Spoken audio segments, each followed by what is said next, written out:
Бүгін сіздер менен біз негізгі талқылай турган тема жаштар жана коом деген темада сүйлөшөбүз.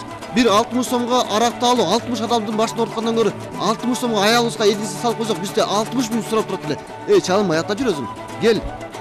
75-80 жаштагы аксакал 22-23 жаштагы бала менен ичип отурган менен көрсө болот. Мынакей арактын айынан өлүп калган адамдарыбызга болуп атат.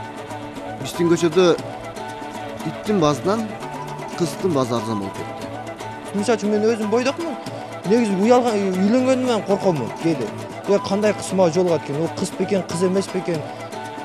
Коркуп каласыз кээде. Балык башынан сасыт деген туура да өзү.